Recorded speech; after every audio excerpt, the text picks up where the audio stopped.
So joining me on the show is Nelson Betancourt. Thank you so much, Nelson, for joining.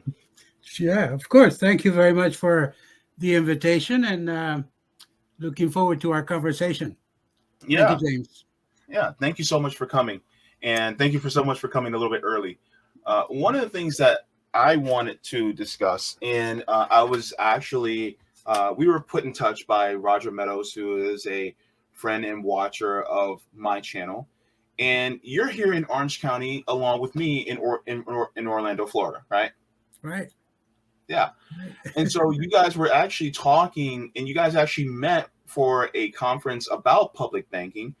And you guys were talking, and you were talking about wanting to institute or push for a public bank here locally in Central Florida. And for the people who really don't know what a public bank is, because there's a difference, because I know about postal banking.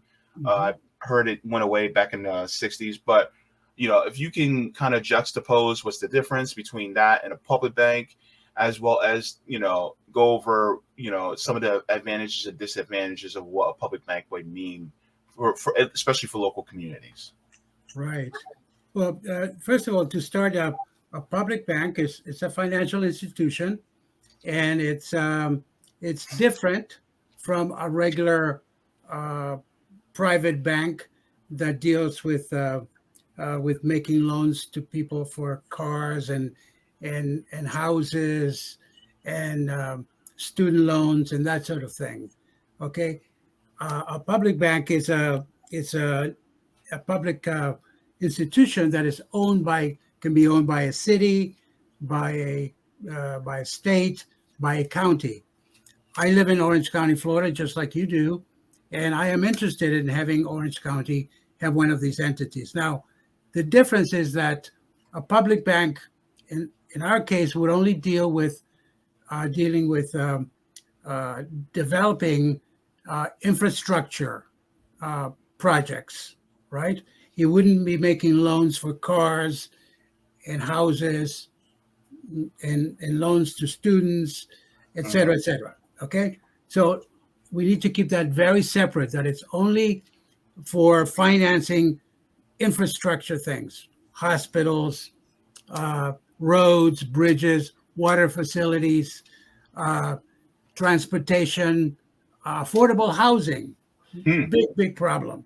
Big problem. How Yes. do we how do we finance affordable housing in a way that it's sustainable, realistic, and really handles the problem? Uh, Recently, last year, the voters in Orange County, Florida, turned down a 1 cent sales tax for transportation. We don't Hmm. have a very good transportation system in in in Central Florida or in Orange County, let's say. Oh, And yeah. on top of that, uh, the county is expanding at the rate that they say that right now Orange County has about 1.5 million population, but by the year 2030 they're looking at 2 million people living in Orange County, which means they're going to be probably building more roads. There's going to be more people on the roads. It's going to be more and more congested. So we're really going to have to do something about the transportation system. So a public bank would be something that could finance something like that, and would uh, studies have been made that shows that if you have a public bank, you can reduce the cost of these infrastructure projects by as much as 50%.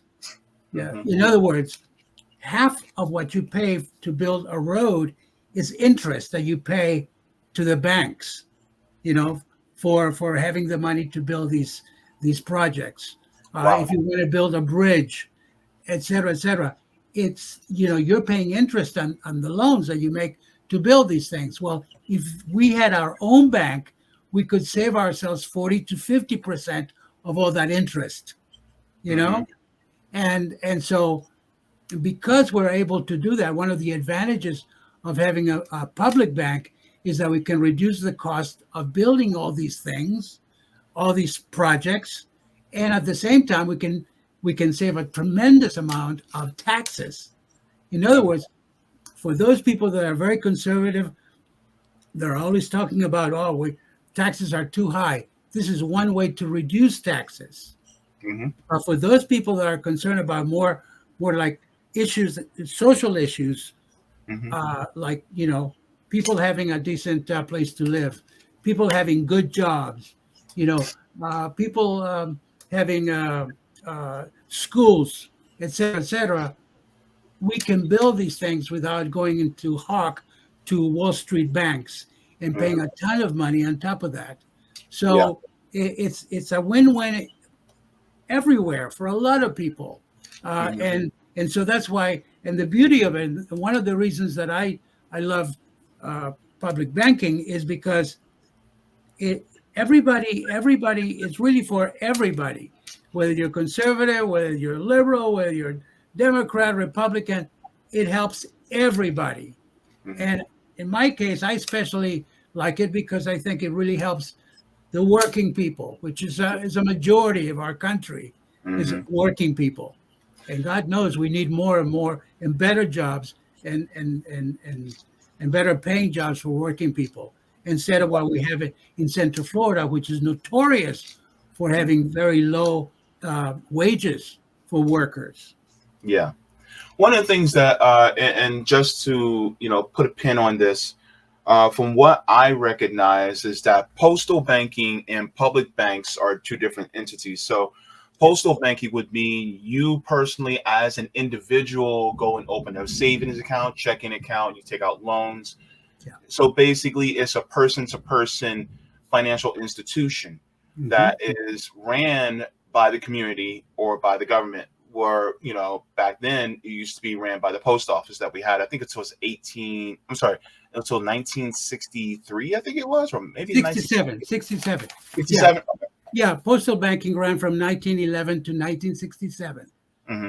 Yeah. So because of you have the postal banking, like for instance, I wouldn't need to go to like a Wells Fargo or to like a JP Morgan, Chase Bank. I wouldn't need to go to any of these banks in order to do banking. I could just go straight to the post office and actually do my banking there until they ended it back in 67.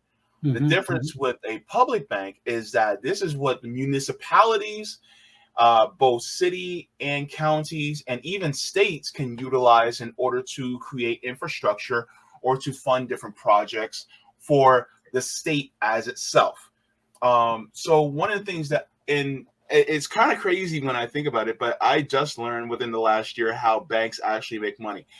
And a lot of us don't really know. It's like, how does a bank really make money, right? And from what, and I explained this on RBN, is that all a bank does is that once you make a deposit, the deposit that the bank has in its possession, it actually puts into the market and it grows that money itself. Once the money grows itself, the offset of what it grew, it keeps, and the money that's in your account, it puts back into your account. And so my question is to people, not necessarily to you, but to people, what if we had our own bank, both municipally Mm-hmm. and statewide? What if we had that where they can take the tax money that we put in and grow that money in the market and then use the money, instead of it going to a private bank, we keep it and then we reinvest into our roads, our bridges, our waterways, our housing, Right. So I think that's kind of the vein, right? Yeah, like let's stick with the public bank, and then we can go to the postal. Two different things, as you said, right? Mm-hmm. The thing about the public bank is that it's local. It's control locally. It deals with local issues. It's run by local folks. Okay, it's based on local needs. Any earnings or any profit that bank makes gets back into that community. Is not sent out to a private, too big to fail bank like Wells Fargo. And by the way, the program that you did on Wells Fargo a while ago was fantastic, absolutely fantastic.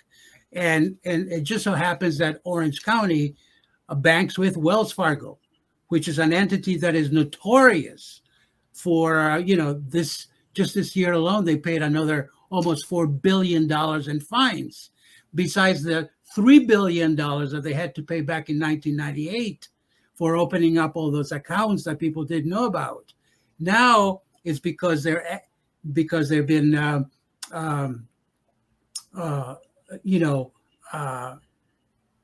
doing shenanigans with car loans and things like that, and they got busted again, almost $4 billion. And so it's some people are calling for, like, hey, we got to split it up, because this bank is a continual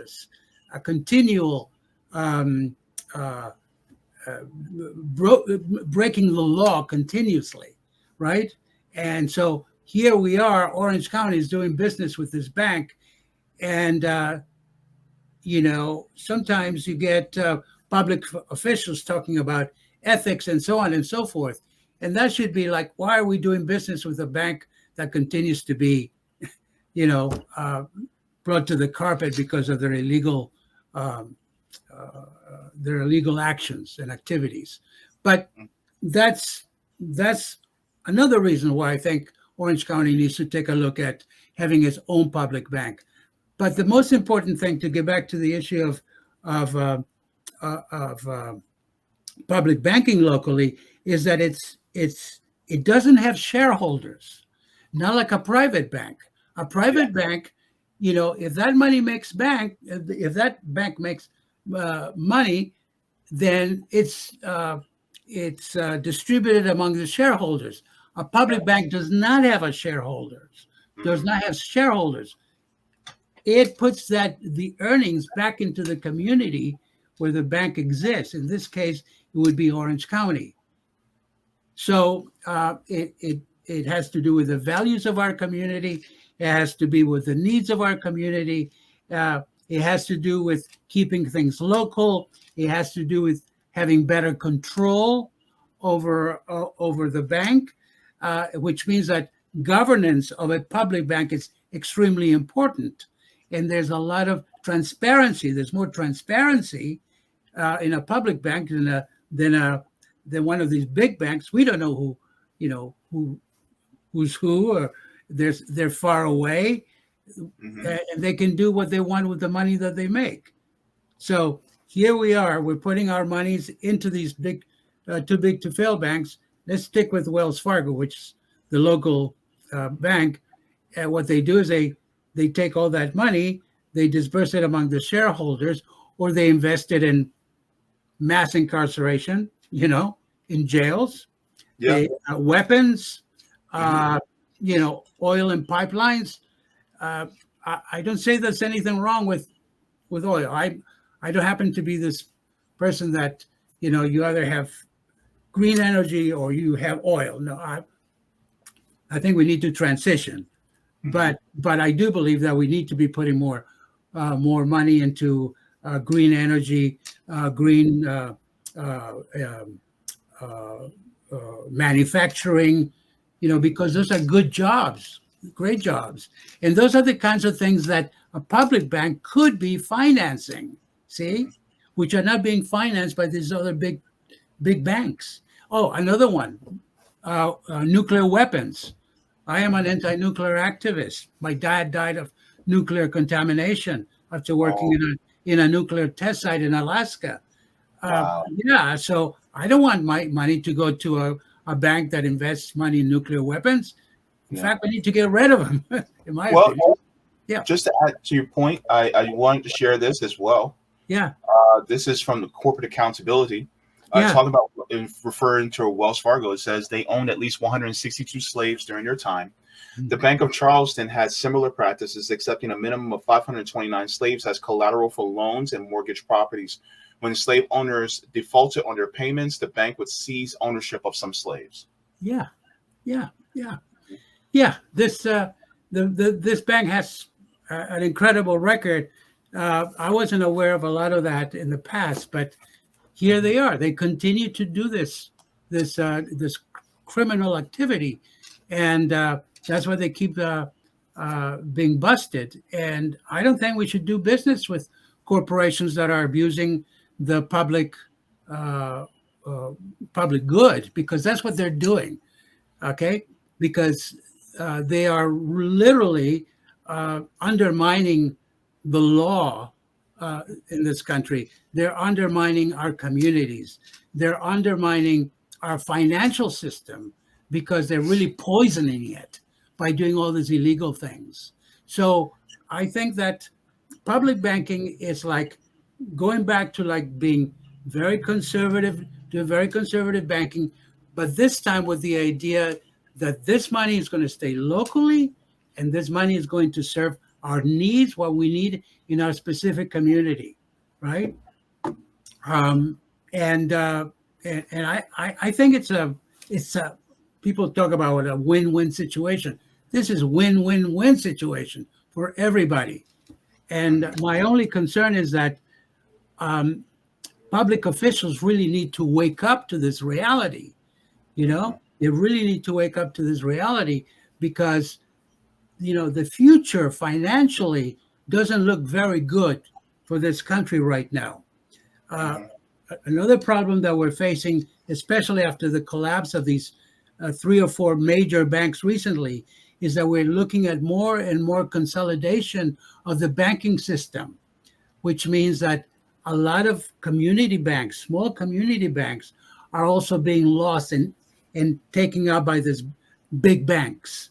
Okay, and the thing is that if we don't have, uh, um, community banks and credit unions that lend money to the local businesses, to small local businesses, then the quality of life, the quality of our economy is going to be a lot less. It's going to be worse if we don't have that ecology, okay, of different kinds of banking going on. Instead of having one huge bank controlling all the financial activity of a community, okay? And so, diversification, diversity, blah, blah, blah, right? Mm-hmm. In our financial economy. And I think that would be very, very good for any community right now. That's why I say the future is local and the future is public. At a time right now when the country seems to be, I mean, I hate to say it, but it's really deteriorating very, very fast. Very fast. We need to be looking at what can we start putting in place right now that will be there when when things could be much worse. And I think it reminds me of a saying by a guy that used to be one of the best hockey players, Gretzky. Wayne Gretzky used to say, "I don't. A good hockey player doesn't play where the puck is, but a best hockey player plays where the puck is going to be." In other words, you don't play where the puck was, you play where it's going to be. And I think that we need to look forward. We need to look ahead of what can be happening to our communities in the future. If there's I don't know if people read, but the possibility of having a major recession this year, they say even worse than the one that we went through in 2007, 2008. My God, that's terrible. People, 10 million people lost their homes. How many millions of people lost their livelihood? And something worse than that? That can't be. So Well, go ahead. well, no, I mean the 2008 crisis. I mean that was really on the faults of the banks because of the subprime mortgage crisis that they caused because they were basically giving out home loans to people who really couldn't afford them, and then they were defaulting on those loans. Mhm. So I mean, it's just really when you look at the fault of everything, it always goes back to the banks. Mhm. And what if the primary reason is because these banks are in private hands. And I love what you said that the future is public. Oh yeah. I honestly think that is one of the best, things about, having a public bank, it can create, infrastructure that we have at the, ground level, so that when, if in case, and hopefully a system does change, we still have that apparatus in place. This is something I actually want to share. My friend Savvy Sav, she shares this all the time, and this is actually the biggest banks in the world. Yeah. Out of the five biggest banks, Mm-hmm. China has four of them. Yeah, right. Yeah. And they are publicly owned banks. Right. And that's why they're able to build. I don't know if you've seen the videos on YouTube where they show all these beautiful train stations, Mhm. trains, and so on and so forth. The thousands of miles of train tracks that they're able to have in China. Why? Because they have a public bank that's able to finance this infrastructure thing. And what you do is you create the credit first, Mhm. you build it, and then from the earnings and fees and so on and so forth, you pay it back to the bank. So it's like we've been thinking kind of backwards. We think, oh, the money has to be in the bank before we're able to spend it. Now, for us as individuals, that's the case, right? Because no bank is going to allow us to say, well, I'm going to buy this house, and I don't have money in the bank, but it'll be there sooner or later. No, they're not going to buy that. But if you have a public bank, and you can have you build the asset, and then from the earnings and fees that come from that asset, you pay the bank back. Of course, that's all being done by a county, a city, not an individual. Okay, that's why they're able to do that. So that's why in China they're able to have thousands of miles of beautiful light rail systems. And here in the United States, we have barely 400, 500 miles of light rail systems in the United States, in the entire country. Mhm. Because there they build it and then they pay themselves back from the fees. Mhm. Yeah. For instance, what is the new rail system that we have coming from Miami? Bright line. Brightline. Yeah. Yeah. And honestly, I think that number one, Brightline is privately owned. I think it should be public. That's one thing.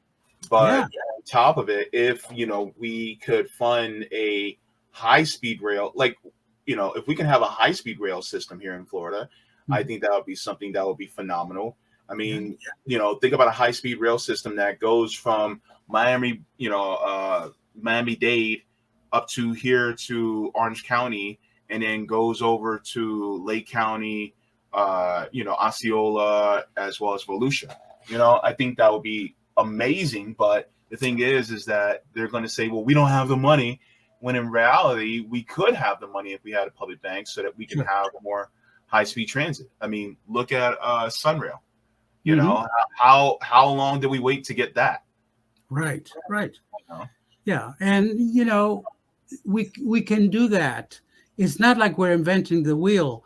Around 18%, maybe 20% of all banks in the world are publicly owned. In other words, they're owned by the governments, or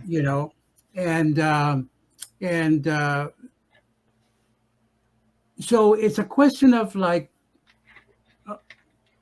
I think it takes courage, it takes vision, and it takes thinking creatively to be able to do something like this.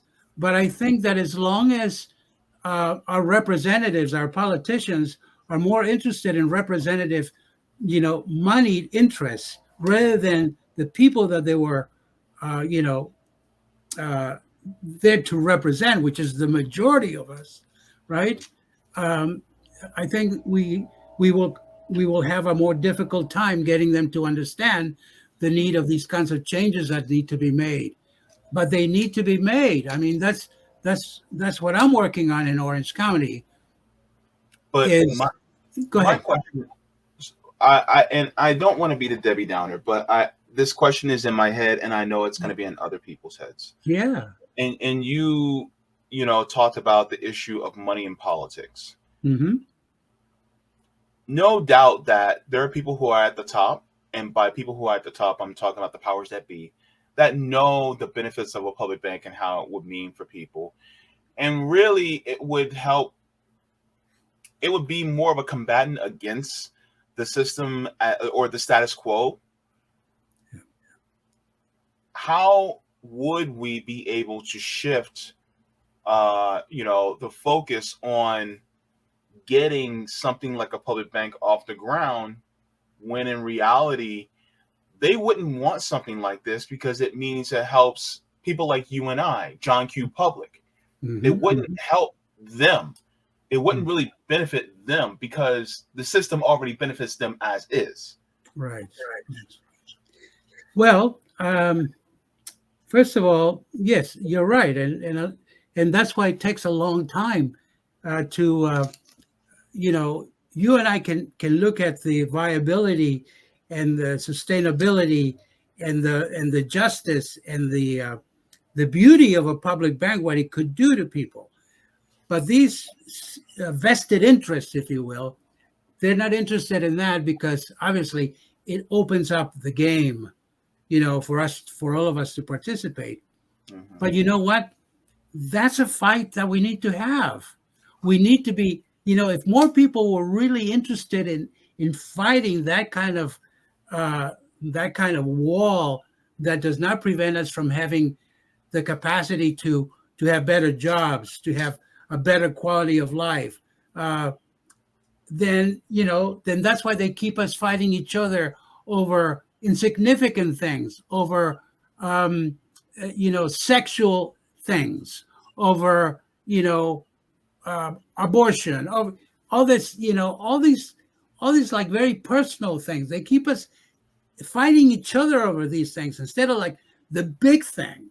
The big thing, the way I look at it, like the big thing is you handle the economics, handle the finance, and then the other things will just, they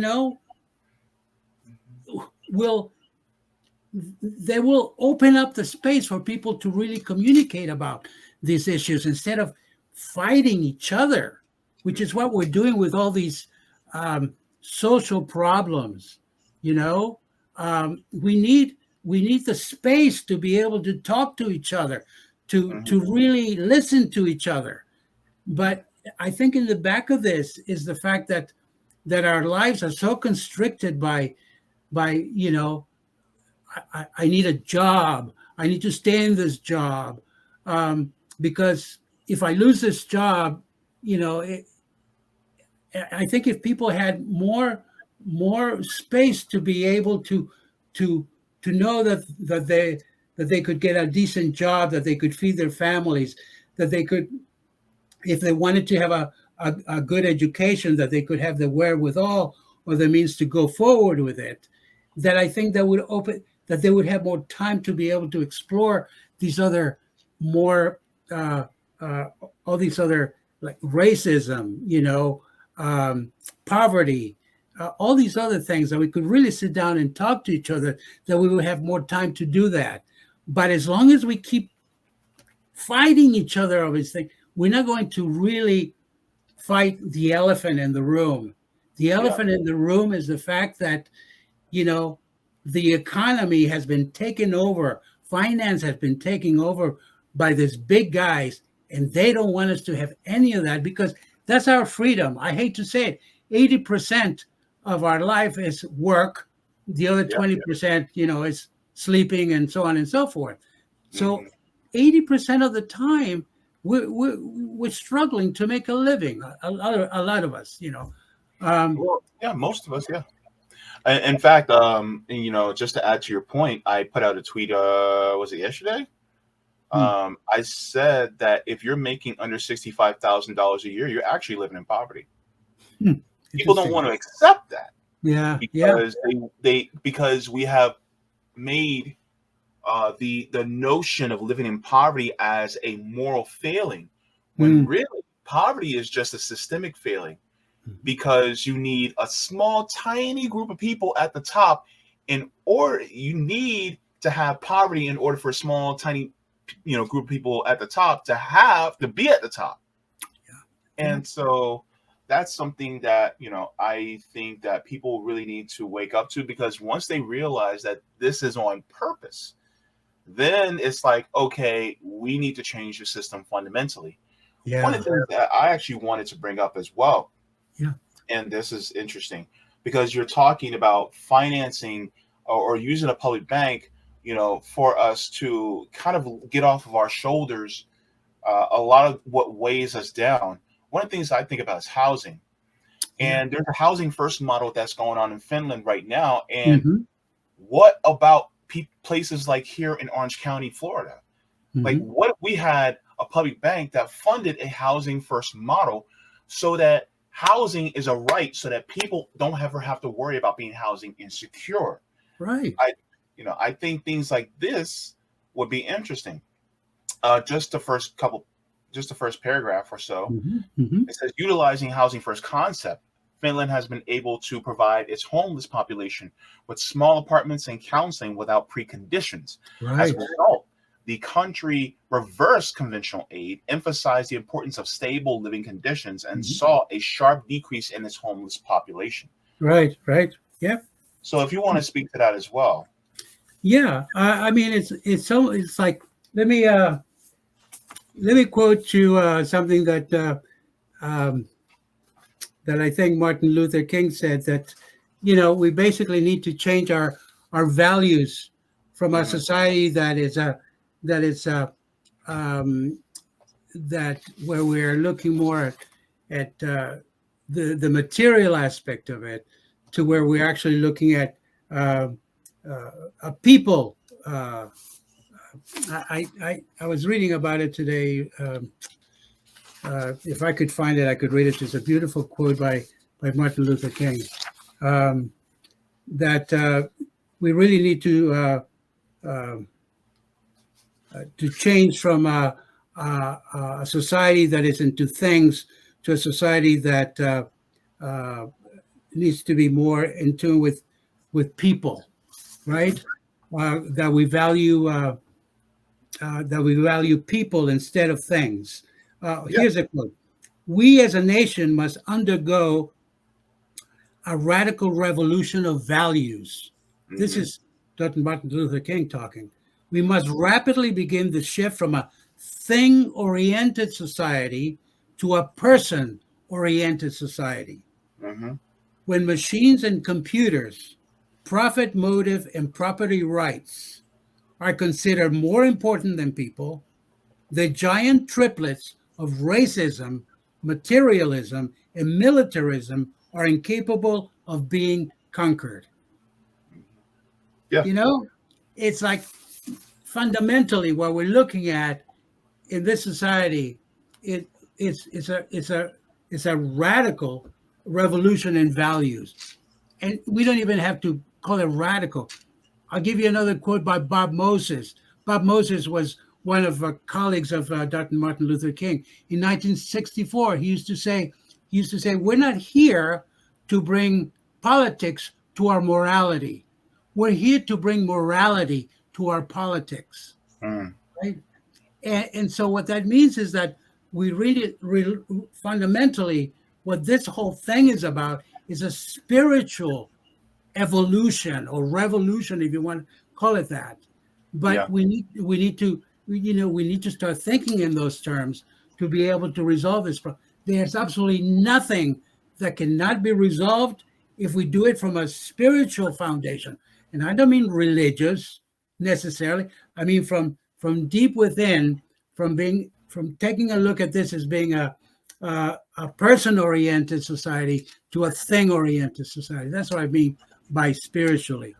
Also living a good life in the present. And I think any fight that is worth anything has the odds against you.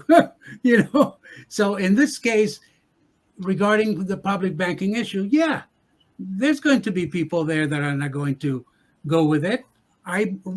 Right now I'm getting all kinds of resistance from Of the course. powers that be in Orange County. I mean, I'm Mm. seeing it in my own county, even though this would be so beneficial to so many people in Orange County. Yeah. But I mean, to me, this is not a political fight. To me, this is a spiritual um, practice. This being engaged with public officials. Look, look. This is not. This is not my bag, man. This is not my bag. Finances and economics. This is not my thing. I mean, I'm a philosophy, literature, art, music. That was who I've been all my life. But then when I found out about public banking, it turned my whole world around. Yeah. It's taken me years to to um, to study a personal study. I've never been to a university to study finance or economics or anything like this.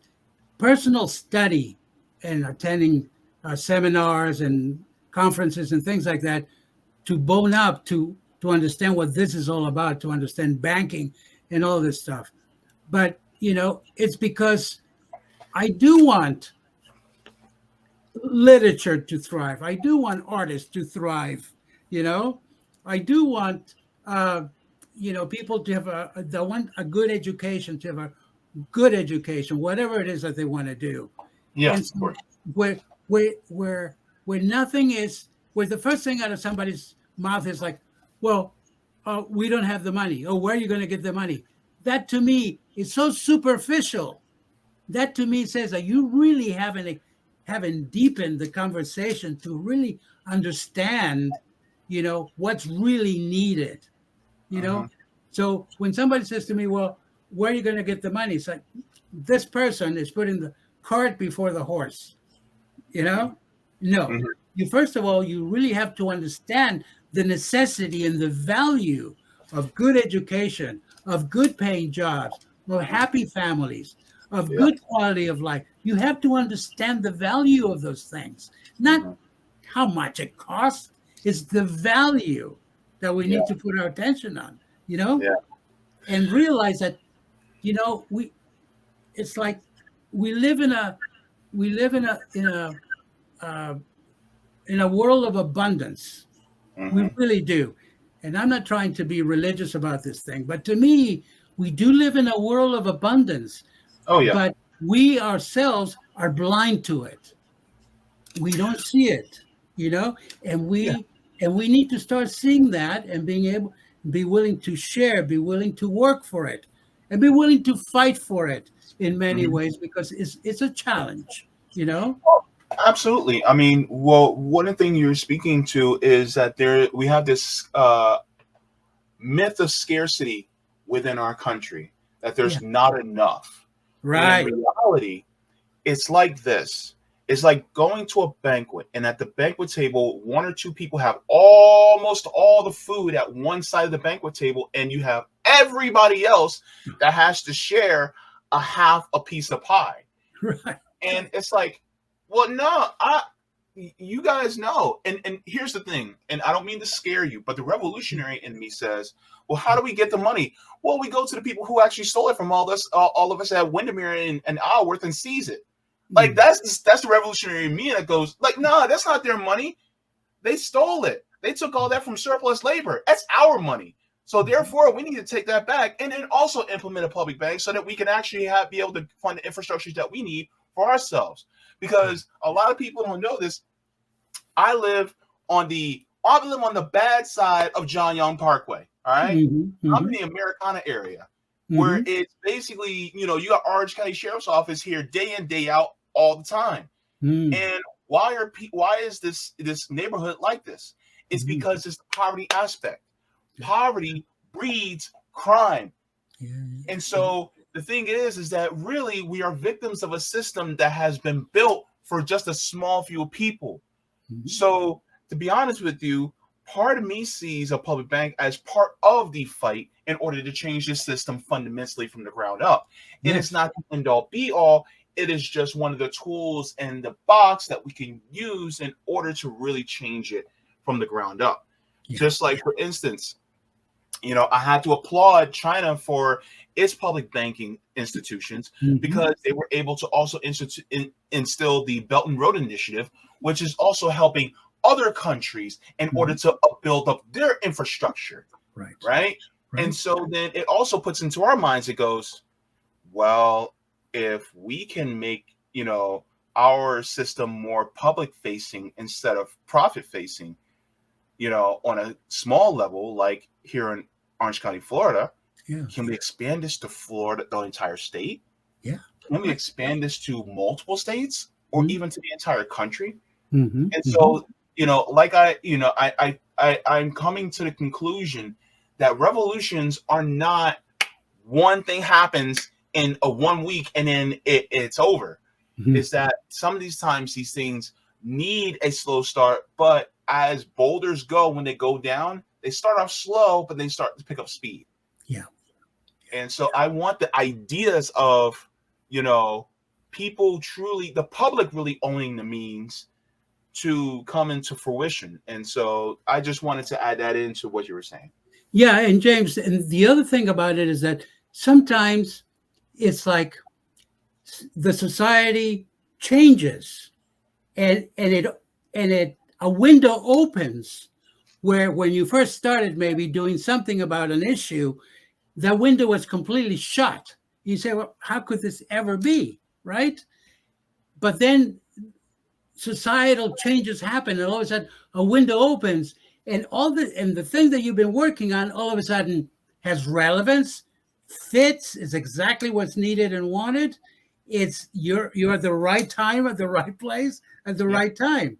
But if you hadn't started that whole thing when there was no chance in hell, excuse my language, of this thing ever happening, then, it wouldn't be ready for it to happen. That's why I'm saying, don't play with the puck is. The puck is the little thing where you play with in hockey, okay? Don't play with the hockey. The puck is play where it's going to be, and forget the obstacles. The obstacles is the way. That is the way. If the obstacles are in front of you, that's the way you should go. Yeah, because they wouldn't be standing in the way if it wasn't, right. Exactly. The right way. Exactly. And also what you're saying about I think that in theater improvisation they say that you say yes to what somebody offers to you, but you also so yes, you have somebody that's multimillionaire, billionaire, taking a lot of money. They've gamed the system. They've taken away from you. That's all true. But you know what? It's like I happen to think that what Buckminster Fuller, who was the inventor, philosopher, we know him when you go to Epcot, the big ball. That's called a geodesic dome. He invented that. Buckminster Fuller was an engineer. He invented the geodesic dome. It's based on the triangles. They're all made out of triangles. Why? Because a triangle is the strongest structure in the universe itself. Yeah. Okay. So anyway, Buckminster, I'm kind of paraphrasing here, but Bucky Fuller says, don't fight the existing situation. Build something in its place that will replace it. So, and that's why for me, public banking is that thing that will, I don't want to be fighting the billionaires. I'm not interested in that. I had this realization this week. It says, if you can't fix it, let it go.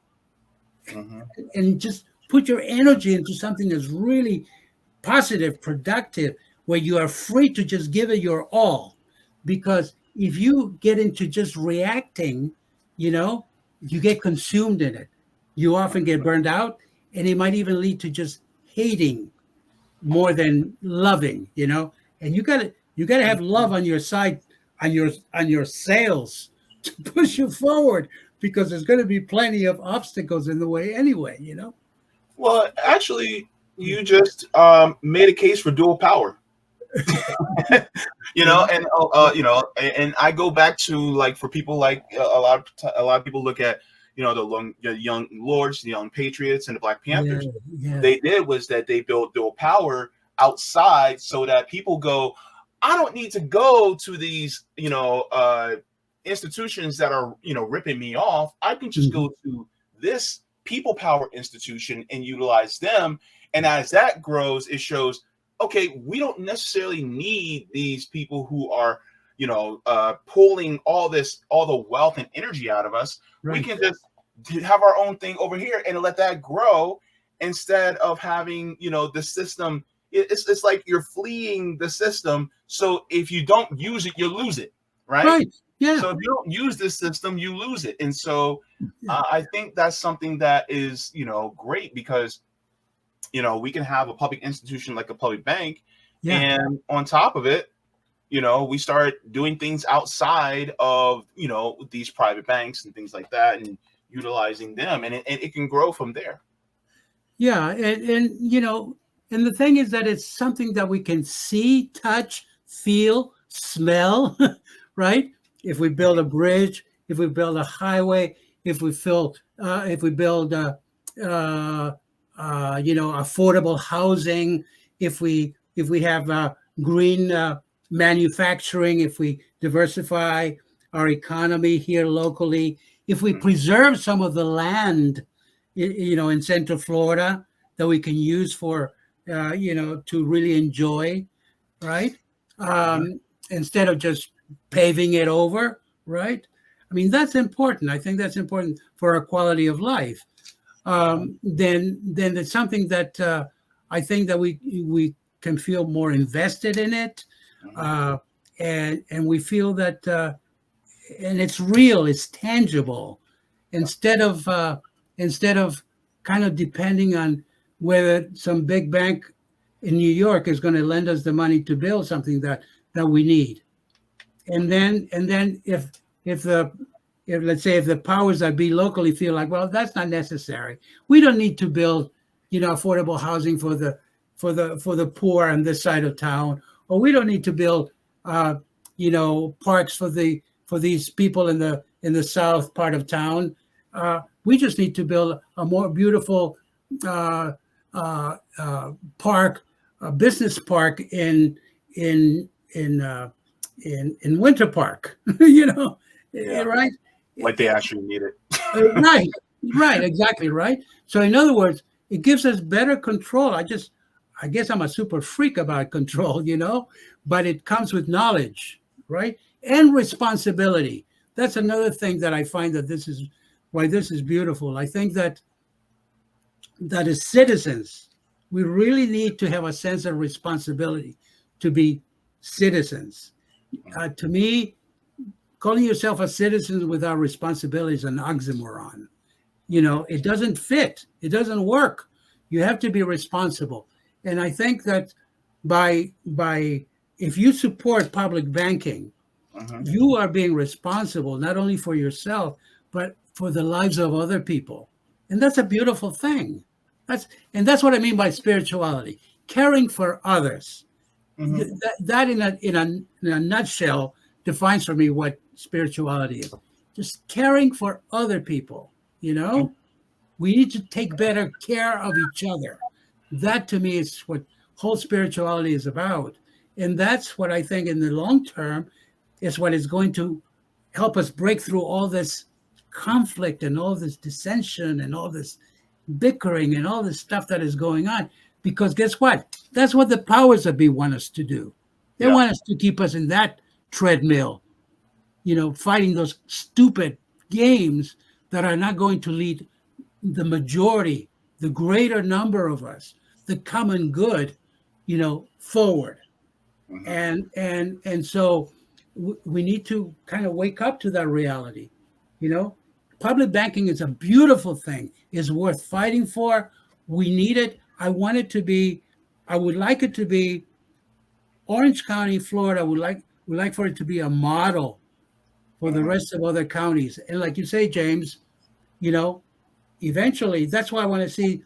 Maybe I'm not that ambitious. Some people want to start it at the state level. I don't want to deal with it. Other people can do that. I just want to do it locally because for me, the future is local, the future is public. And that's what my heart is wrapped around it, you know? And if we can make it work locally, you know, we can expand it little by little, you know? Because it's like we are, because our country's deteriorating, man. Our country's collapsing in many ways. And it's like we need to start sowing seeds that are going to be there sprouting when when things could come undone, you know? Yeah. And I'm not saying I hope it happens. No, I hope it doesn't happen. But the thing is, I don't see that kind of mentality in most of our representatives in saying, yeah, you know what, we really need to address this, you know. And again, going back to the funding of things, it's like I'm a big proponent of public funding of campaigns. You know, I think political campaigns ought to be publicly funded because right now our campaigns are privately funded. And here's what you get. People that have the greatest amount of money are going to, basically control that system. And we're going to get whatever crumbs they want to give to us. Instead of being invited to the meal, we get the crumbs. Yeah. Right? And that ain't right. That ain't right. Look, as a fluffy man, I am tired of crumbs. Let me tell you. Yeah. We don't need that when there's so much abundance in this world. There's so much abundance in this world, and there's no need for this stuff to be happening. So if you kind of take a look at it, you say, well, okay, but it ain't going to happen by itself. You have to get involved. You have to be active, and you have to. Hopefully, you're putting your shoulder to the right wheel that's going to move the thing forward. And in my case, I feel that public banking is one of those things. And you're right, James. It's not the cure-all, but it's a big piece of things that can give us a lot more freedom and liberty to operate in our lives. I would rather see someone making, a good living, not having all that pressure, not having all that, perhaps going home, having to drink and, domestic violence because the person doesn't feel like he can or she can, make a decent living, or has so much pressure on top. And, this is not why we don't need this, but it requires people like you. And that's why I admire you so much for doing this, Yeah, I really do. I like to do what you're doing in a way, because I think it's admirable to be able to bring people and have these kinds of conversations. They're essential. You're creating safe space. And that's what we need. We need safe space, little pools, little islets of safe space. And they grow out. Because again, if you're in media like you are, media, again, is consolidated more and more. And they're choking. They don't want these ideas to be discussed in mainstream media, right? No. They want to squeeze us. No. Open up the space. Little by little, and universe or the society or you begin to make space little by little. And that's the beautiful thing. That's a spiritual fight. That's not political, I don't think.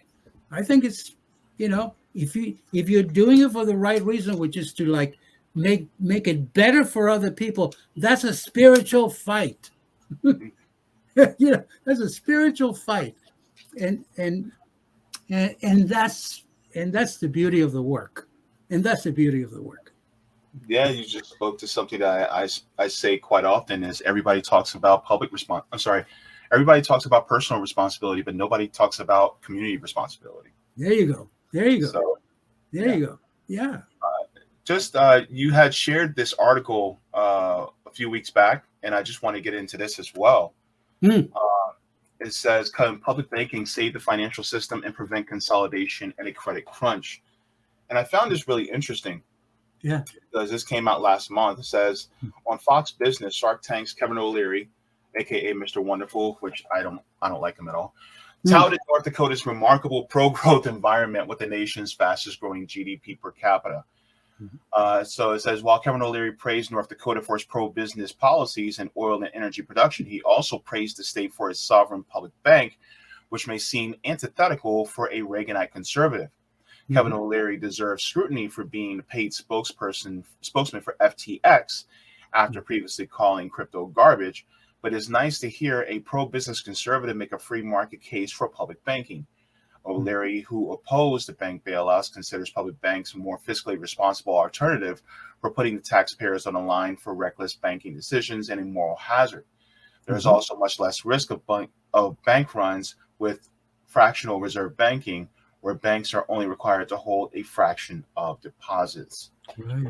Yeah. So this was a really interesting article, basically talking about how the public banking can actually also keep us away from having these different types of risks that public banks, due to their greed and selfishness, that Hmm. they are subject to. And public banking is not subject to that same greed and selfishness, at least at that level. Right. That's right. Well, one of the reasons is that a public bank only has one depositor. Hmm. In the case of Orange County, it would be Orange County government, or Hmm. instead of Orange County putting its money into Wells Fargo and paying them money to hold their money or our money, right? Then they would have its own bank, and they can run it like its own bank. The beauty of our fractional, what we call fractional banking in the United States, is that for $1 that you have as capital, you can lend out 10. That's how our our our bank system works, and that's why banks make so much money. Because really, when it's all said and done, the business of private banks is to sell us credit. That's it, Hmm. and they charge us for it. They're charging us for it, right?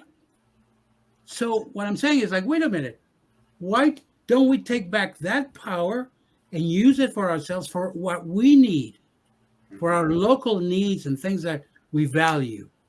Um, like right now, you're talking about the instability of the banking system in this country. A recent article says that about 4,800 banks in the United States are nearly insolvent. 4,800 banks are nearly insolvent. Wow. So we're not done with this monkey business that's been going on with these four banks that got bailed out.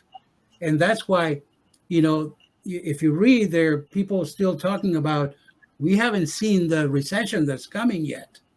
So what I'm saying is we need to really be working to put something in place, that is not going to um, create such havoc in our community that we are going to be losing more than we ought to, or that we don't have to. We don't have to. We just need to be a little bit more visionary. Look to the future. Um, there's uh, a line that I really like from a song by a rock group. Genesis used to be one of my favorite groups, and there's a line from that they used to sing from a song, uh, and the line says that I'm hovering like a fly, waiting for a windshield on the freeway. Right, right. I'm hovering like a fly, right, waiting for a windshield on the freeway. And this is what I see public officials are like. They're like flies hovering, waiting for the disaster to hit them in the face, right? Mhm. Before they Yeah. do anything. And Yeah. so, got it? You got it, right? Well, I mean, we have disasters, Waiting for and then they have the audacity to say, "Well, we didn't know. We didn't. Come on already. Come on already." If I know, I'm not in government. All I do is I read. That's another thing. Maybe public officials don't read anymore. I don't know. You know, but it seems to me that if you really want to be engaged in any kind of change activity, you have to read. You have to read. You know. Anyway, so we need to get the the government officials off this kick that they don't know. They do know. They just don't want to move and do what it takes. You've got to have the courage. You got to have the guts, you know, to do it Yeah. because you're doing it. You should be doing it for the people. You take the risk for the people, you know. Most public officials, I think, are interested in just their careers, their political Oh, careers. Yeah, for yeah, sure. right. Yeah, right. Yeah. Yeah, Yeah. It's only, there's just a means to make it look like they're working for the people when something happens. Like, for instance, there was speculation of whether we were going to get Tropical Storm Brett and eventually Hurricane Brett here, within the early next week. Mm, They're saying that maybe, just maybe, it might not happen, but we're now in hurricane season here in Florida, mm, and how many times per year where we're just like, oh, is this going to be a big one?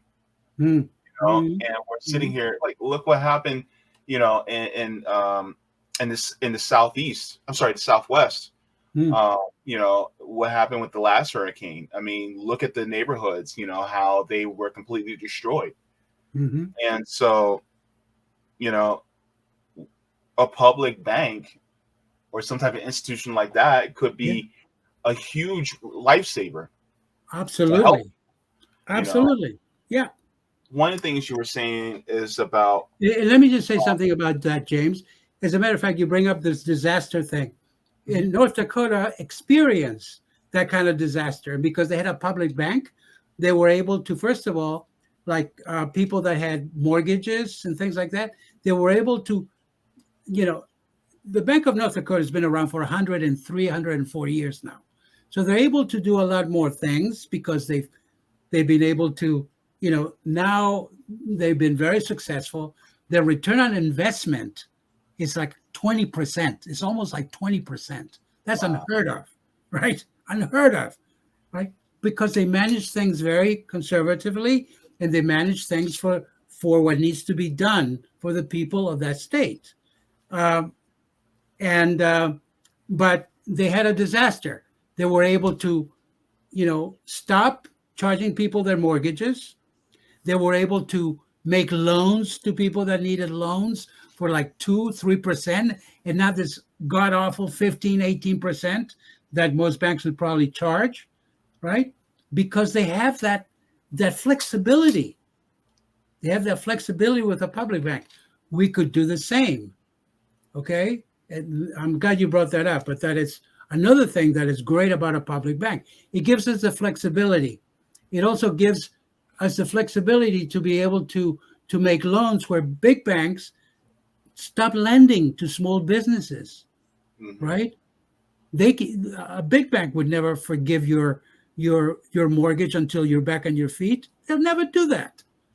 But a local public bank could do that, okay? Because their interest is not in making money, a profit, right? Their interest is in doing right by the people that in that area, but of course being viable. That's why a public bank is not run. This is another thing that I need to clear up with the people that are listening to this and watching this, is that this is not run. A public bank is not run by politicians.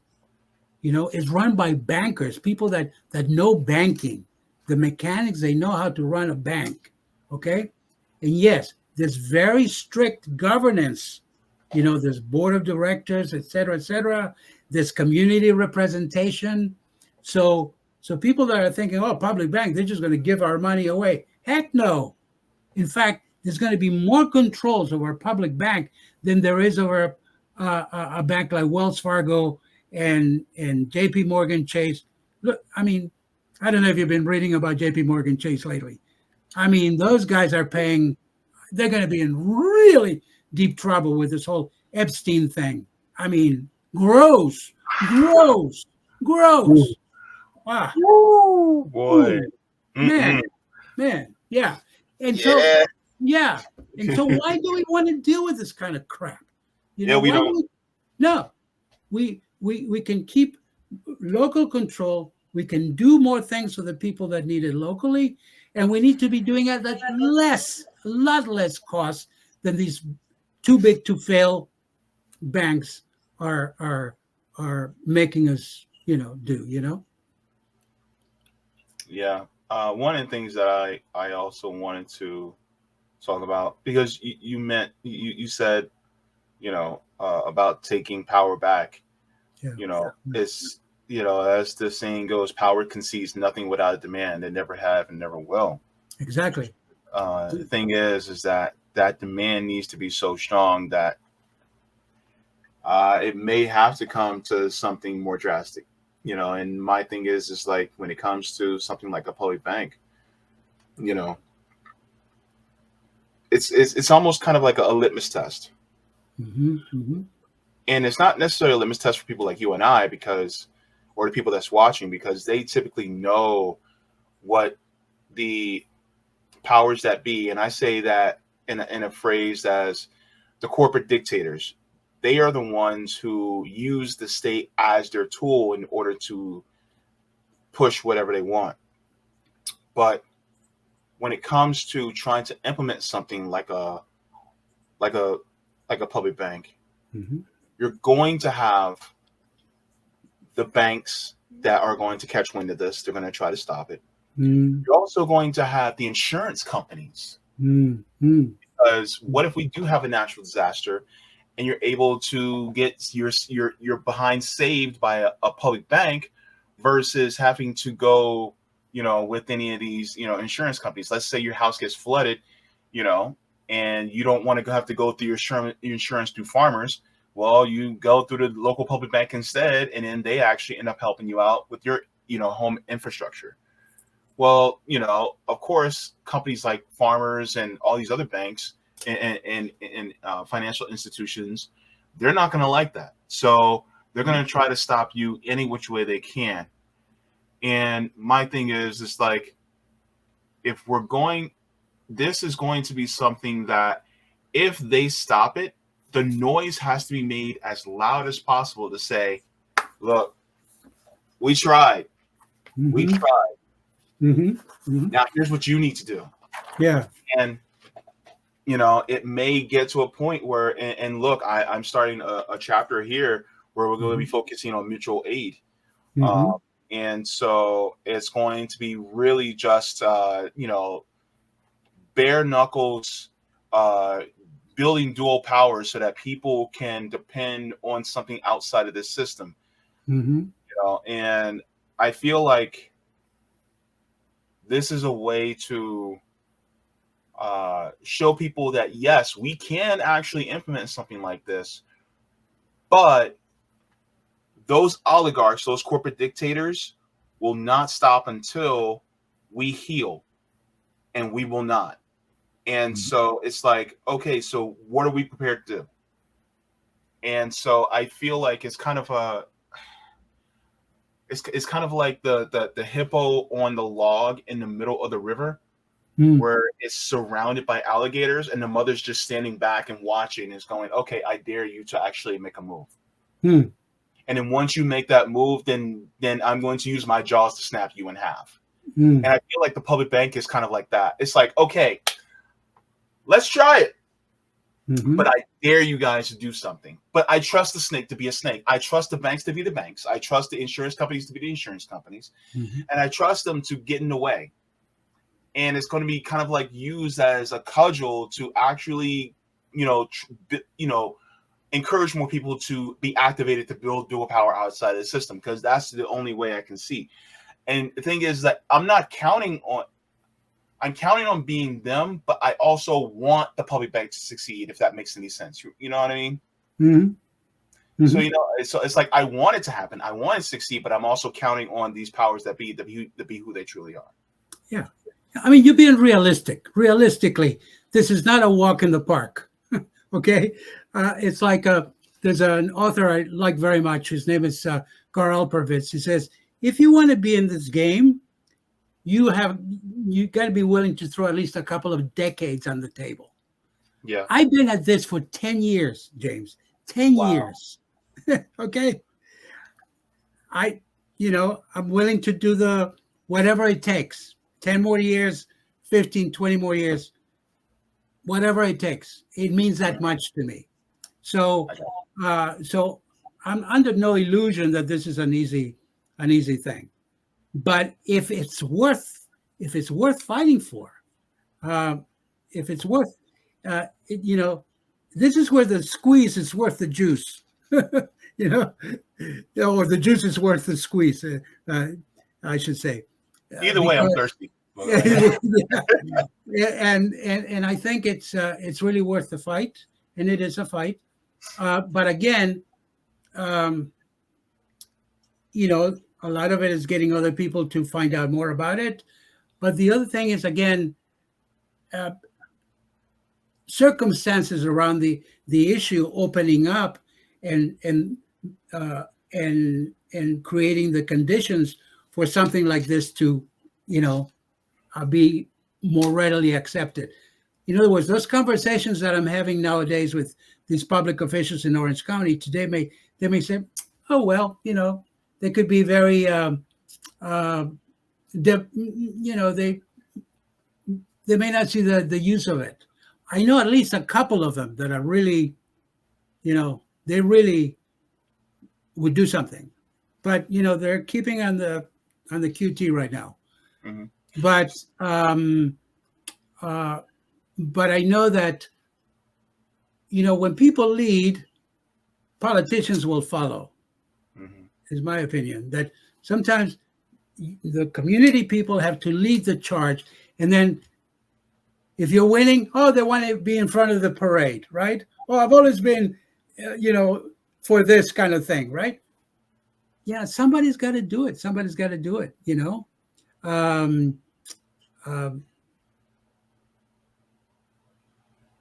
um, there's a line from a poem that says, "It's too soon to quit, and it's too late to cry."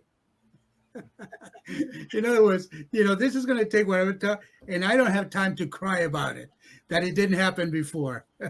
So it's Yeah. too soon to quit, and it's too late to cry. Got to do what you got to do and go with it. Keep Yeah. going. Yeah. One of my final questions Yeah. actually is, as far as the implementation of this, Yeah. or to push the politicians, Yeah. could there be an apparatus through, like, for instance, a citizen ballot initiative, or because I know when we talked privately, we were talking about the county constitution, Mhm. things like that. Is there a certain routes that we can go regarding pushing for public banks, in order to implement something like this? Yeah. Currently, I don't know if people listening to this in Orange County, we have what is called the county charter. The county charter is like the constitution of Orange County. And every Hmm. 4 years, they set up a committee to look at, do we need revisions to the charter? Do we need to add new things to the charter? Do we need to make changes? Well, currently, the Orange County Charter Committee is meeting. They meet for a year and a half, and they solicit public input. You and I can go to these meetings. You can say, you can talk about whatever issue of concern. Say we need to look at this issue. My issue, of course, is public banking. Well, I went 4 years ago and made a presentation. They could care less. I went nowhere. This year, I am more connected because thank God I was able to retire this year. And so now I got more time in my hands and more time to actually go to these meetings, because some of these meetings are also like in the middle of the day when people are working. So I'm able to attend these meetings. So yeah, I'm going to be proposing that Orange County look at putting a ballot initiative about public banking for next year. Maybe they will set up a separate committee to study it. Maybe not. I don't know, but it's worth the effort. The other thing is the ballot initiative. Okay, well, as a matter of fact, right now, one of the committees is studying the idea of a petition. You could do this by petition, right? But back in 2016, the petition process in Orange County became so restrictive. I mean, it was almost like citizens. You had to be extremely wealthy to have a petition, and they put all kinds of barriers. You had to wear a badge. You had to sign affidavits. It was incredible. And so somebody brought this up. It says, we need to change this again, because citizens in Orange County will not be able to have a petition. And they're right. And I've been attending those meetings. I've been attending all those meetings. And I am for, you need to simplify this. It's not a petition. In fact, looking back in 2016, when they put all these onerous and burdensome conditions about a petition, this is all corporate driven. Mm-hmm. So citizens can't go and say, we need family leave, right? Like let's say, or let's say we need like 2 weeks vacation if somebody is pregnant or something like that, or a month, whatever it is. That you can't put this on a ballot. See, those people, the corporations didn't want that. They didn't want anybody to vote on that, so they shut it down. And how did they shut it down? By making this petition thing onerous and burdensome and difficult, right? And that's not the intention of a petition. It used to be that before the time of Lincoln, people that weren't even citizens, right, could actually sign petitions. So you didn't even have to be a citizen back then to sign a petition, because it's the final means by which a person can get justice or take care of a grievance that they're concerned about, is through a petition, right? Mm-hmm. So and if you make it so burdensome and difficult for people, that's not the purpose of a petition. So yeah, the possibility of doing it through petition or again, but they would have certain requirements. One of the requirements in Orange County is that you have to sign up at least 1% of all the voters in the district, right?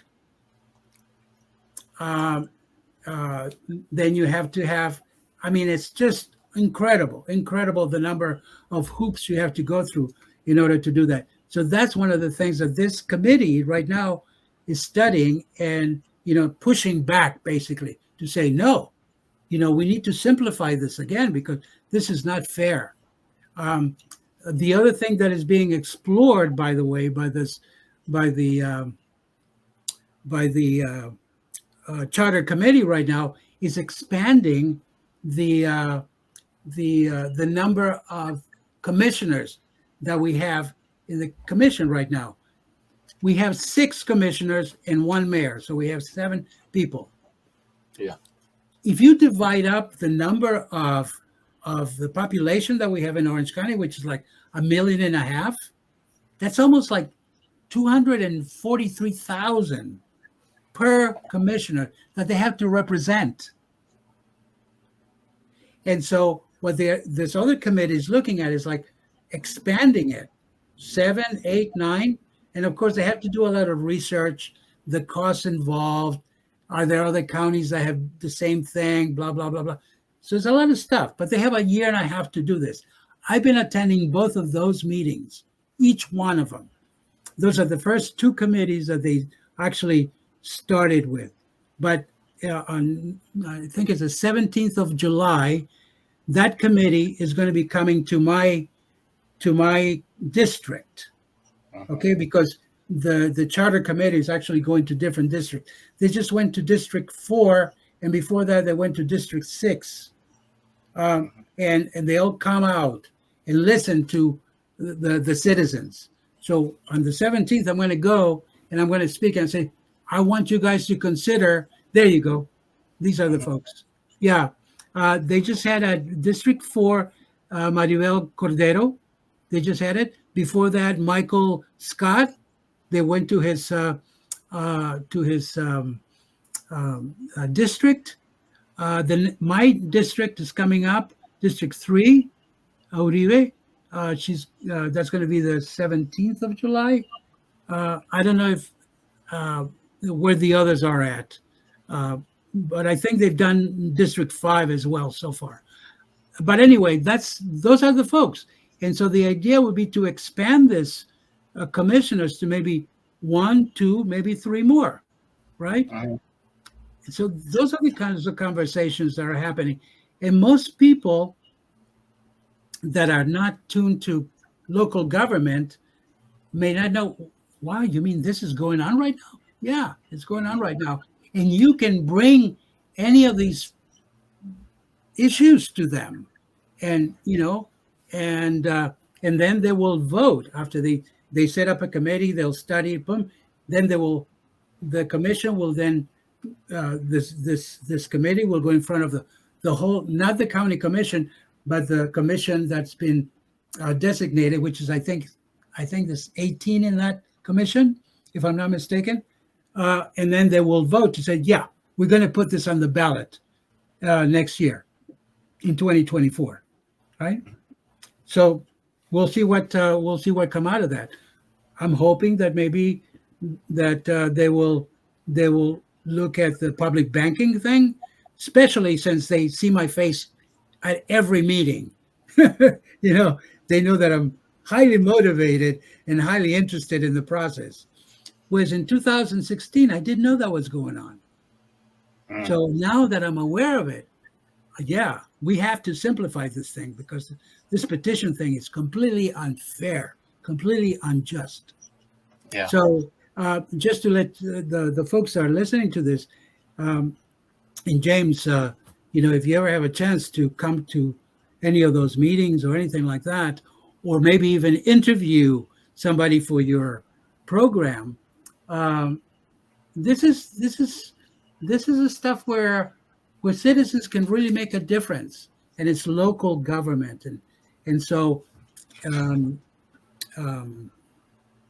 yeah, the petition thing is one way of looking at it, and so that's why I'm also interested in looking at that process, what that would be like, in case we need to go that route with the public banking initiative. Yeah. Sure thing. Now, thank you very much for that, by the way. Yeah.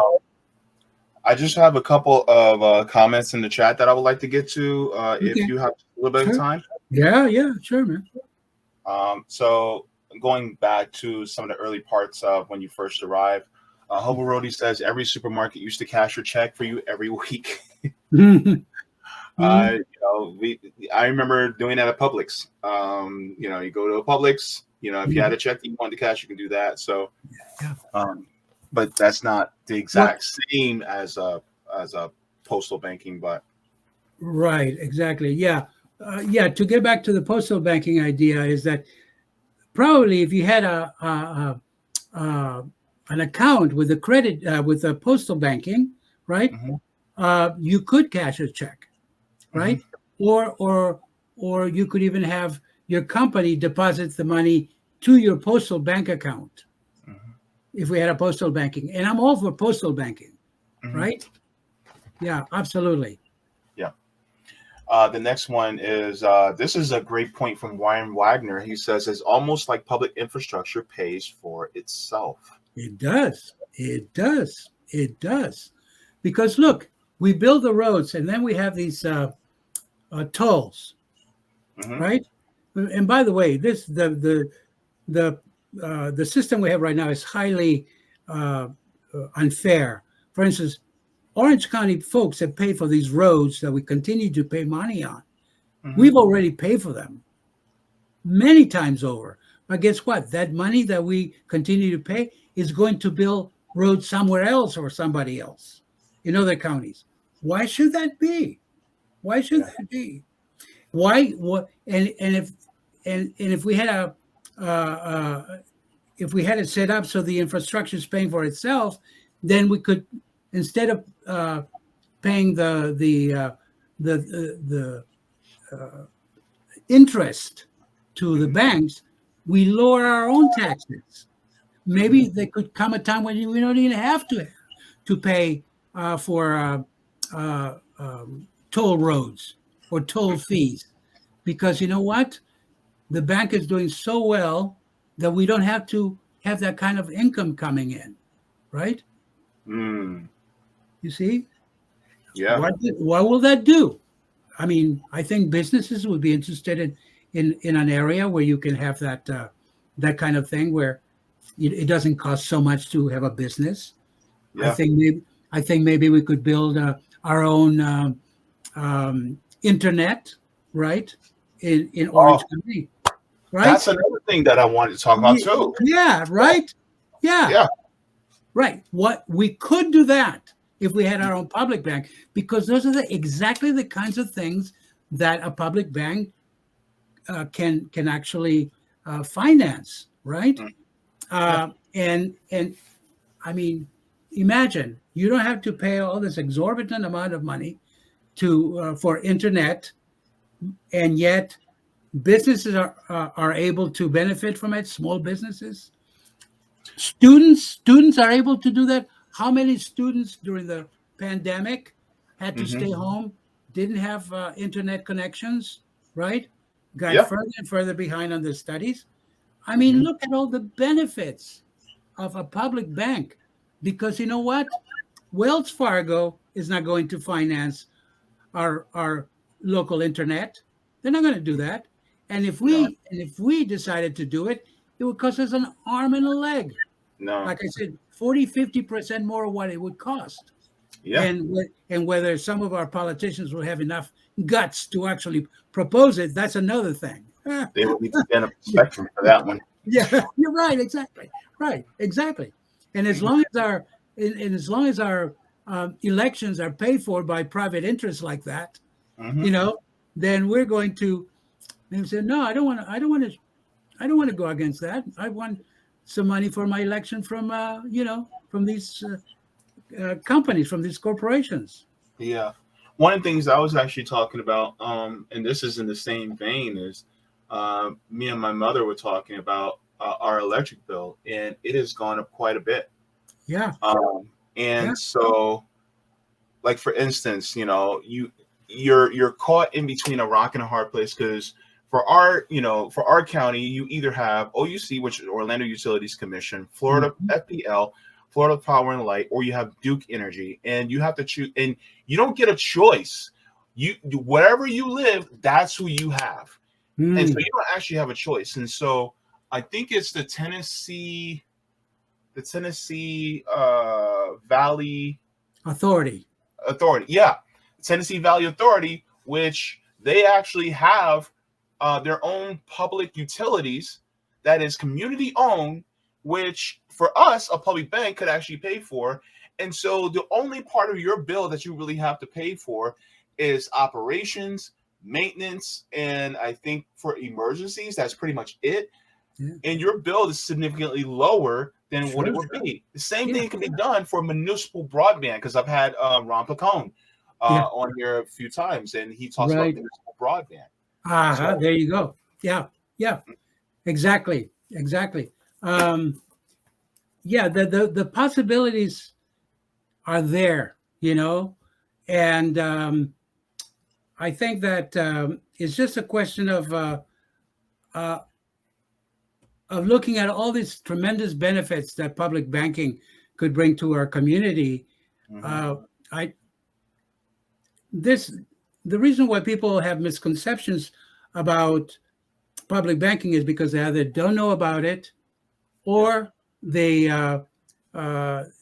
the people that are against it are certainly interested in giving out the wrong information, right? But uh, I think that it's something that would be extremely beneficial to the community on many levels, and for many people, for small businesses, community broadband, uh, safeguarding, protecting environmental lands, um, the situation with transportation in Orange County. We need to deal with that. Uh, the affordable housing, my God, that's right here in front of us, staring us day and night. Let me tell you something. I went to a meeting in fact, I got this data from one of the people in this committee, of the charter committee. Did you know that 50% of the space in downtown Orlando is empty? All right, Nelson. I gotta go. I gotta go. I Yeah, gotta leave. But Nelson, are you serious right now? I am completely serious. And that 50%? 50%, and that came from the chairman of this particular committee meeting that I attended. How Then much is that? How much of that 50% is 55 West, by the way? Because that place is absorbently expensive. And how many people are actually living in that building? exactly. Why? Because now a lot of people are working. A lot of those folks are working out of their homes, right? Wow. Now, let me drop the other shoe.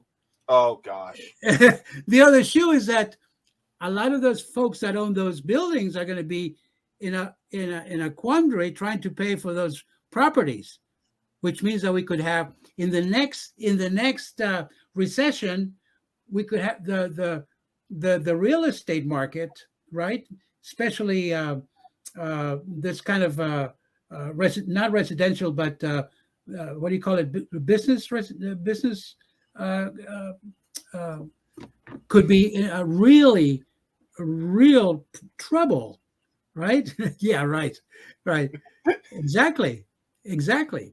Yeah, because how are they going to pay for these properties? Yeah. Because people have moved out. And, especially downtown. In the past, people like to live downtown because they could walk to their jobs. But that was before the pandemic. But now, hey, wait a minute, I can work out of my home. I don't have to go to the office. And of course, then these people are stuck with empty buildings. And how are they going to pay the not on buildings like that? So, you know, yeah, these are the things that we need to look at in the future. Why can't that empty space be used for affordable housing, right? Or Absolutely. some portion of it, right? Mhm. Exactly. Reminds me of this tweet actually. Yeah. This was a great tweet. Got very viral. Yeah. Says casual reminder that a huge reason they don't want you to work from home anymore is because in terms of capitalism, it makes the dozens of skyscrapers and office buildings they built obsolete, impractical, unprofitable, and generally bad financial investment. That's right. Yeah. Yeah. Yeah. And it's just like, what? Like, it's like, why? Like, you guys built the infrastructure of the internet, which was great for your business, but now the workers don't have to come in. So now we don't even need your buildings anymore. Right. Yeah. And I mean, and that came from like the chairman of that, an attorney, by the way, who's the chairman of that committee, 50%. And the reason that was brought up was because one of the members of the committee was saying, "Oh, if we expand the the number of commissioners. Where are we going to sit them on the days of where the commissioners sit, in the commissioners' room? It's like, I'm sorry, give what? me a break. What? Wait, It's like, wait. yeah, I know. This is silly. This is ridiculous. Nelson, do not tell me that that they're concerned about Not they. expanding One. is based on seating. Yeah. A seating chart. One I'm about to leave my own show again, man. Yeah. One of the people in that committee kept bringing this stuff up. It's like, well, where are we going to sit as commissioners? We're going to be more space. It's like, I mean, that's so ridiculous. But so one of the rebuttals made by that member of that committee from the chairman was like, look, by the way, Orange County is looking at maybe expanding, the administration building is looking at expanding. They could expand to downtown. There's all that empty space, right? So that's not a problem. That really is not a problem. But this particular member brought it up, and that's not going to play. I mean, but the idea that there's so much empty space, and that could be used for other things, that may be a solution to these folks that are looking at losing their properties if they don't rent them. Otherwise, the city of Orlando is going to be a husk, an empty shell, and with all these properties just not being utilized. Yeah. So there's a lot of, that's why getting involved in these meetings and stuff, you learn a lot of stuff, and you see how some of this thinking that is going on doesn't make sense. There's another one, there's another committee that has just recently was put together by the mayor, Jerry Demings. It turns out that Orange County is doing really well with the tourist tax. In fact, it's doing so well that it's got like $300 million in profit, if you will, right? In other words, it's sitting on $300 million worth of tax from the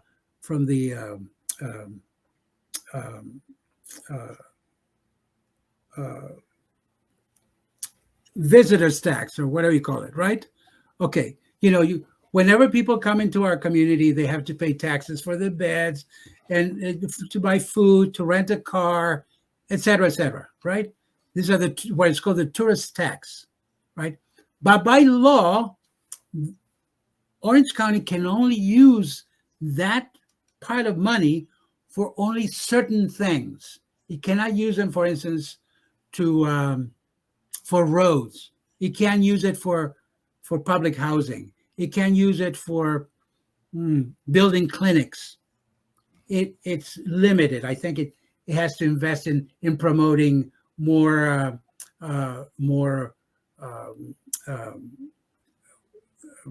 what do you call it? More people coming to visit Orlando.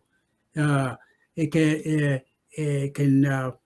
can use it to build sports facilities. See, this kind of stuff. It's like here we are sitting on $300 million. James, if we were able to divert 40 million, even 20 million, let's say, of that 300, we could open our own public bank, for crying out loud. So we have the money. Of course we have the money, but it's limited. This particular chunk of money is limited to what it can do. Now, I just learned about this committee, and they're having these meetings now. I'm going to go there, and I'm going to ask questions, because I'm going to say, wait a minute, you're sitting on $300 million, and you can only spend it this way? Do you realize that if you put 20 million or even 40 million, because remember, in our fractal business model, okay, or fractional banking. I'm sorry, fractional banking. If you have $1, you can lend 10.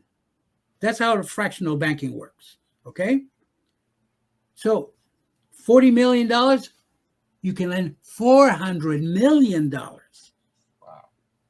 You can lend $400 million for what? To build roads, to build infrastructure, transportation, affordable housing, buy land, preserve land, start community broadband, green energy projects, etc., etc., etc. You see what I mean? But it requires, you have to, what's the word? You have to really speak to power. Okay? You really have to speak to power and say, this doesn't fit. This doesn't seem right. This doesn't add up. Look how much further this money could go if you had your own bank. By only taking 40 million out of 300 million, you have the potential in the 400 million, then you loan it out, build all these things, and then you get the benefit not only of it paying back that money, right, but also making some more profit from those assets that you've built, right? So I'm going to find out when they're having these meetings, because I want to go and say, wait a minute, what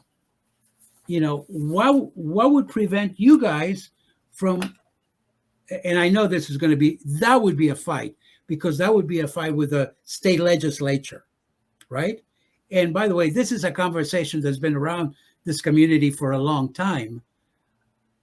The idea, like, wait a minute, why are we taking just all that money and just investing it in bringing more tourists that are going to use our roads, right?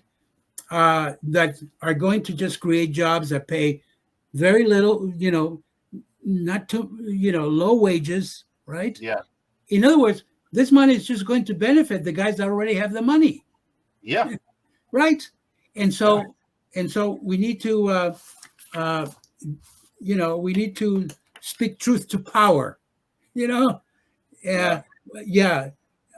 gotta challenge government officials. And that's why I want to find out about this meeting, because I want to challenge them. I say, like, wait a minute, do you realize that you could take just a little chunk of this and make it go so much further? Yeah. Than spending $300 million just on sports and attracting tourists? Come on, give me a break. Think. Yeah, it just goes to show, like, for instance, you think about links and how they only operate for tourists. They don't operate for actual people who actually work in this town. Right. It's just like, I can't tell you how many times where I've gotten off of work at 1 a.m. and then next thing you know, the last bus is already gone. So I had to walk home, Wow. 3-hour walk, Wow. after working 10 hours, Wow. because they stopped the buses, at a certain time instead of keeping it running, because they're like, well, we don't have the money, when in fact you actually do. So yeah, we actually, and that was one of the writers for, one of the journalists for the Orlando Sentinel.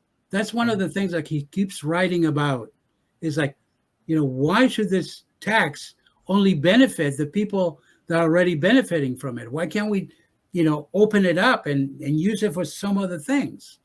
Mm-hmm. So again, I'm going to go to this meeting and I'm going to speak up and I'm going to say, look, you guys, you have to challenge the powers that be.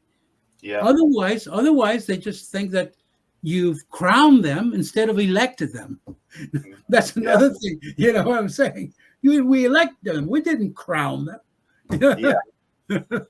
Yeah. They can take that crown and shove it. But I'm running low on time, because I actually have a Marxism class that I have to go to, in a few. Right. But look, Mr. Nelson, I would Just love for you to come back. Nelson's fine, man. Nelson's fine.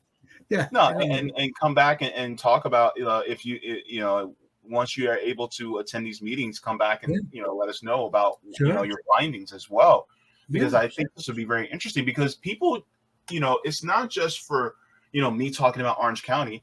You can be talking about your county in places like Nevada or in Missouri, or if you're in Illinois. It doesn't matter. You could use you can glean this information and use this for your local government in order to change things, on a local level, or, we can, kind of scale it and grow. But I would just love to have you back for that too. If you can let people know where they can find you as well, if they want to get in contact. Okay. So the first thing is, go to publicbankinginstitute.org. Publicbankinginstitute.org. That's like the mothership of public banking movement in all of the United States. Okay? Publicbankinginstitute.org. Locally, we have Friends of Public Banking. That's our Facebook page. Friends of Public Banking. We just put it up recently, but just go in there and check it out. My friend and ally and really good friend, Eli LaSalle, he put it up and he's managing it. We've been doing events in the community. Of course, we meet with public officials. I think the next thing we're going to start doing is actually doing being invited to meetings, community groups, labor unions, anybody that will give us that wants a speaker to talk about a topic like this. We want to do that. So, James, thank you very much. More than glad to come back and talk about any of this stuff that I found out, especially since you live in Orange County. And so you want to know about what's going on locally. And but again, like you say, this is all germane or relevant to other areas in the United States. And so if you want to get in touch with me, do it via the Facebook, drop me a line. I'll be more than glad to contact you and and let you in on the good fight. Thank you so very much. It was an honor and a pleasure to have you on, Mr. Nelson. Thank you, James. Thank you for inviting me. Thank you Thank so you much. very much. Take care. Bye-bye. Bye-bye.